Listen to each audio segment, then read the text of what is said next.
Hey YouTube, this is a comparison video between the new Panasonic HC-X1 and the older Panasonic AG-AC160A. I just thought I'd do a comparison about how the Panasonic cameras have kind of evolved over the last few years. I've picked this Panasonic AC160A up a few years ago and I mainly use it for weddings. It's my go-to camera for that. It does pretty good in low light. Great picture quality. It's only 1080p, but it does do 1080 60p, which was a big thing for when the 160A came out as opposed to the 160. There were other little additional upgrades, but that was the big one. And the new Panasonic HC-X1 is obviously a 4K camera from 2016 and really 2017. It's only a couple years old. So I want to do a comparison of kind of how Panasonic has evolved with their cameras. So the first thing I want to do is, the obvious one, is actually what most people always complain about is lens cap. The old 160A and old Panasonics use the traditional lens cap, which kind of sucks, like you lose those. And the new Panasonic actually has a flip lens cap. So that's one nice upgrade a couple years down the road. Canon was doing that first, I believe, so it's nice to see Panasonic put that into their more recent camcorders.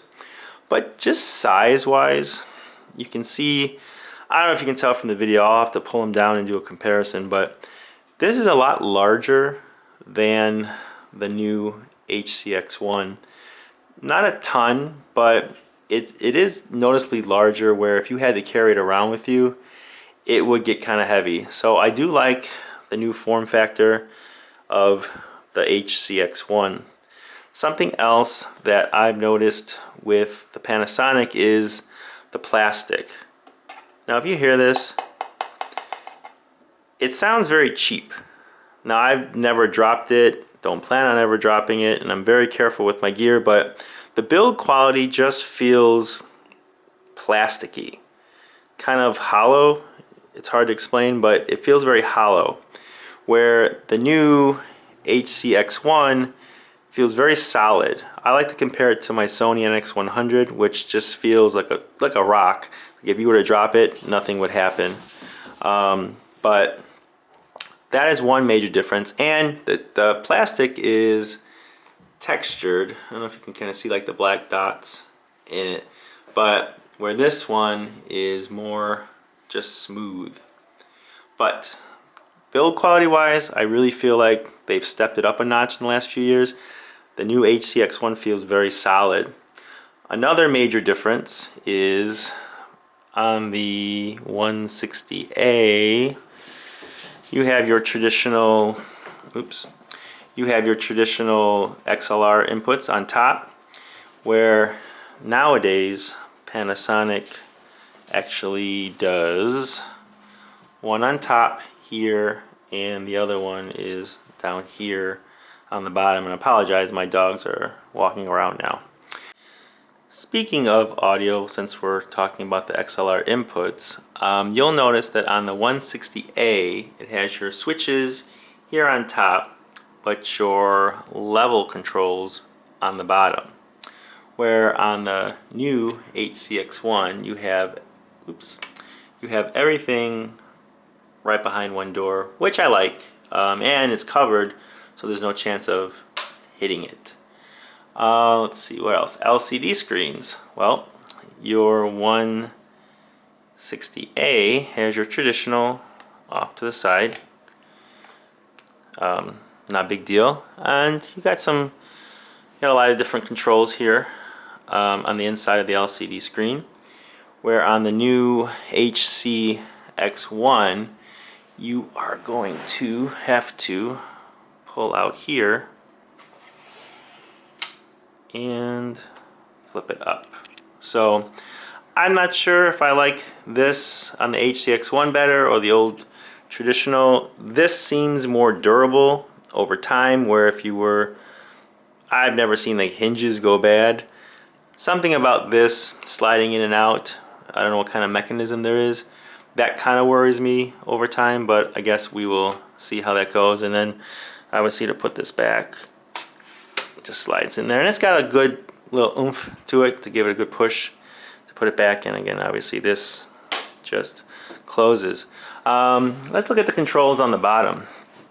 If you look down here, obviously you have your iris, your gain, and your white balance, and it has a nice little, a nice little function like knob here, which I like. It's easy to go through.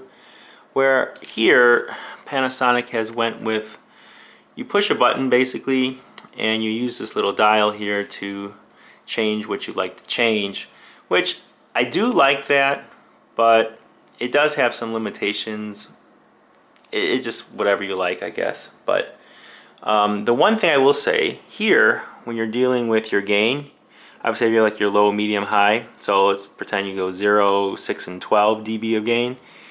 You can set something similar with here on the HC-X1, and you just push the button to go through your dB settings. But if you push in this knob here, you can actually scroll the knob. I'm sorry, not here. If you scroll the knob, you can actually adjust your dB of gain in 1 dB increments. And from what I've seen, I think you can do it on the fly. I've kind of messed around with it. I just had the camera about a week, not even a week, a couple days ago, I should say. So I like that. It's a lot more adjustability and flexibility when you're filming. You can kind of tune it in just right. So another thing here, if you're looking at your menu functions, and if you want to look at your settings and change things, just kind of playing your files, you would use this right here, where on the Panasonic HC-X1 they moved everything up here. So this works.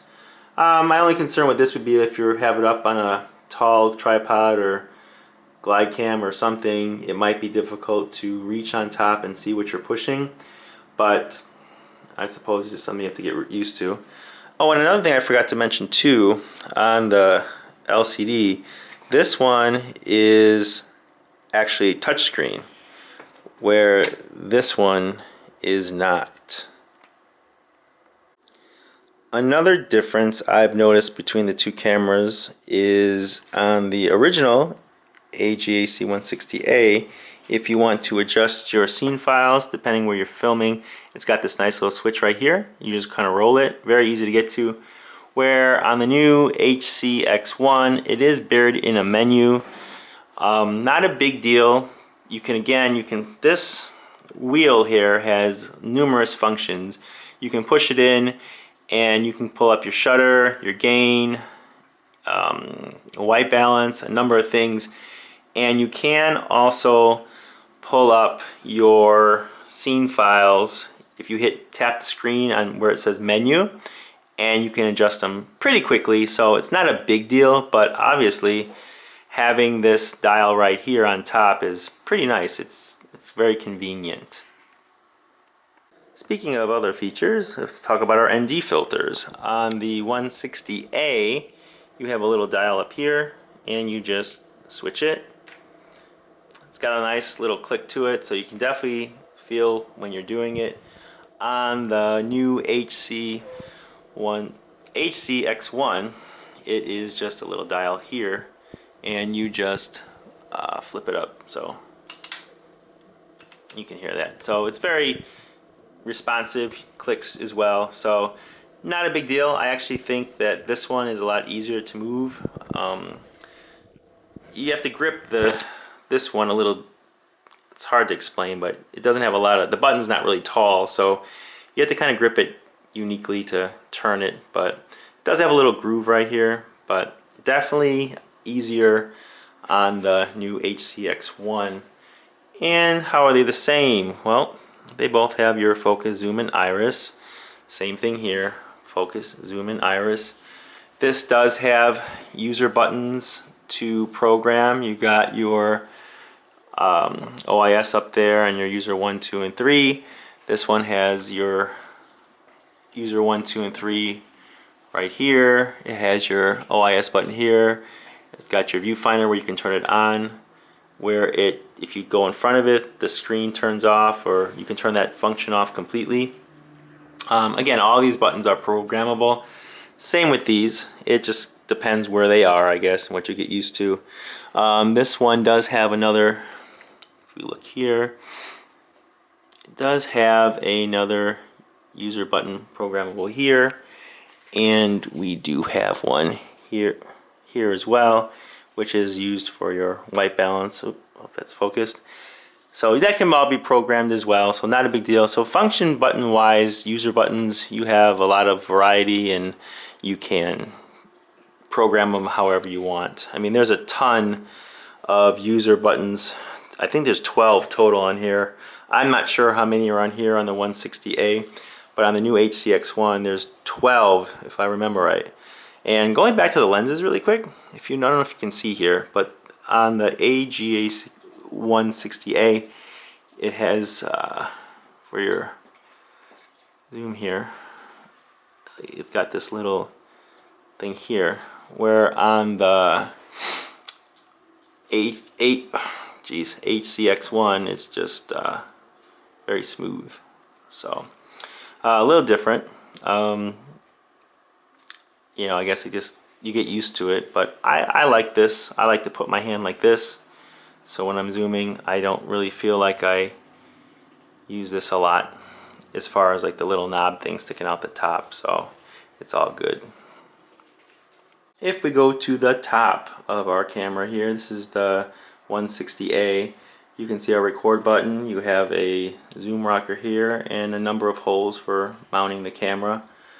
Same thing here on the HC-160A. Again, you have your menu buttons here, but you have your zoom rocker here. You have a record button up here. It is covered with a little door, so that's kind of nice. There is no door on the 160A, it's just exposed.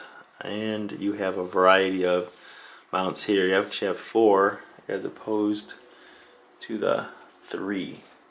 Viewfinder wise, this goes up, not viewfinder, viewfinder. This one articulates up and down, pretty big, got some good girth to it.